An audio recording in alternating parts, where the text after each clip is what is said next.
So FIAN welcomes the adoption and being into force of the optional protocol. So the right to complain is the first step towards a full human rights protection. And we don't need the states to tell us what our rights are, but we need the states to provide mechanisms for remedies. So for economic, social, cultural rights, this is a very important step. FIAN has had the optional protocol on top of its agenda for more than 20 years now. And I can very well recall the days in the early 90s when the first draft of this optional protocol was written.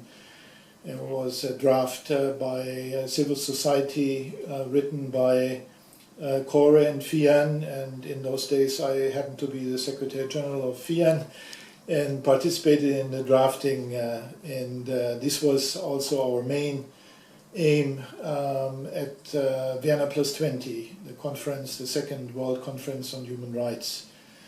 And indeed, the optional protocol was recommended, strongly recommended in the Vienna Declaration and Plan of Action.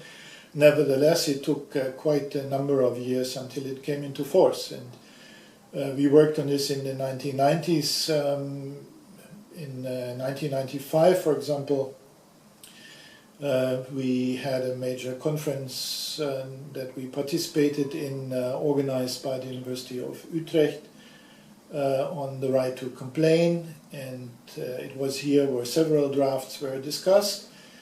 And another conference in 1997, the Maastricht guidelines on economic, social, cultural rights and violations of these rights. And one of the guidelines calls for the ratification and urgent implementation of this right to complain. So here we are now, and it took us quite some time, but it was an important process, and we got a lot of civil society organizations, states on board now. Now it's up to the states to ratify and make this a really strong and living document.